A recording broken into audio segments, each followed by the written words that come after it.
Pinidak kacetong Karangke Lemrapet Jerpo-jerpi lapen ke All Assam Journalist Union lapen Greater Dongkamukam Press Union atum Karangke doan pen print lapen electronic media kacing room alam theke la pohen lo kedam tang April 1 तारीख करनी बिजू सजर का minister अलंगली करंके तुम्फान phone pen कांगचेक के थेर काहुलो लसो अलाम पुठाक तीर्थे डांग चिथांग fluke लो लसु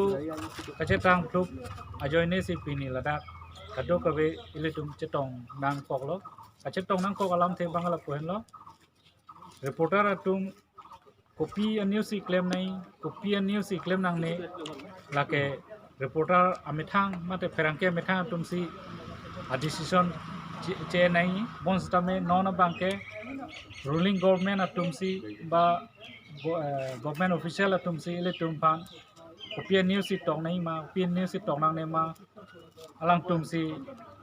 नांके बेरठी बसंसी ले तुम थेगलोंग लो लासी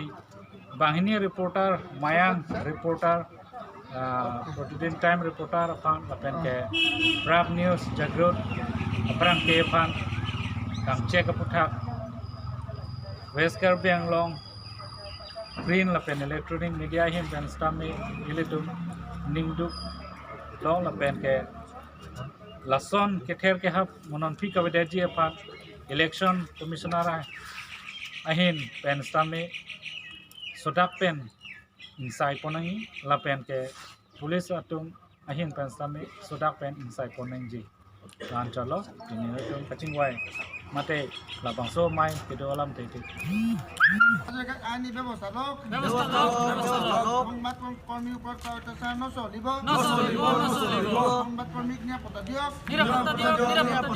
সাংবাদিকৰ জীৱন সুৰক্ষা দিয়ক সাংবাদিকৰ জীৱন সুৰক্ষা দিয়ক হাজৰিকাক আইনী ব্যৱস্থা লোক সংবাদ কৰ্মীৰ উপৰ চৰ্চা নচলিব সংবাদ কৰ্মীৰ উপৰ চৰ্চা নচলিব সংবাদ কৰ্মীক নিৰাপত্তা দিয়ক সংবাদ কৰ্মীক নিৰাপত্তা দিয়ক ধন্যবাদ।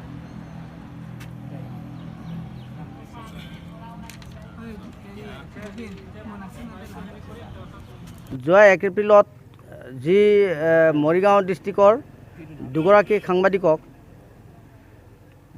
ৰাজ্যিক মন্ত্ৰী পীযুষ হাজৰিকা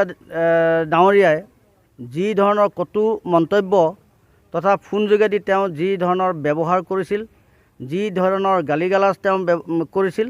আৰু সেই গালিগালাজ তেনেধৰণৰ ব্যৱহাৰৰ প্ৰতি আমাৰ সকলো পশ্চিম কাৰ্বি আংলং জিলাৰ সকলো সাংবাদিকে বেয়া পায় মনত দুখ কৰি তেওঁলোকে আজি ইয়াত সকলোৱে সমবেত হৈ পশ্চিম কাৰ্বি আংলং জিলাৰ যি ডংকামুকাম চাৰ্কুল অফিচ আছে ডংকামুকাম চাৰ্কুল অফিচৰ সন্মুখত এক প্ৰতিবাদী কাৰ্যসূচী কলা বেজ পৰিধান কৰি প্ৰতিবাদী কাৰ্যসূচী পালন কৰা হৈছে দিনতীয়াকৈ আৰু এই প্ৰতিবাদী কাৰ্যসূচীৰ জৰিয়তে আমি চৰকাৰক অনুৰোধ জনাইছোঁ যাতে দুয়োগৰাকী সাংবাদিকক নিৰাপত্তাৰ ক্ষেত্ৰত তেখেতসকলে গুৰুত্ব আৰোপ কৰে আৰু দ্বিতীয়তে যিগৰাকী মন্ত্ৰীয়ে তেওঁলোকৰ বিৰুদ্ধে কটু সমালোচনা কটু বাক্য প্ৰয়োগ কৰি মোবাইল যোগে তেওঁলোকক যি ধৰণৰ বেয়া ব্যৱহাৰ কৰিছিল সেই ব্যৱহাৰৰ প্ৰতি লক্ষ্য ৰাখি অসম চৰকাৰ তথা নিৰ্বাচনী আয়ুক্ত বিষয়াই তেওঁৰ ওপৰত FIR লঞ্চ কৰি তেওঁক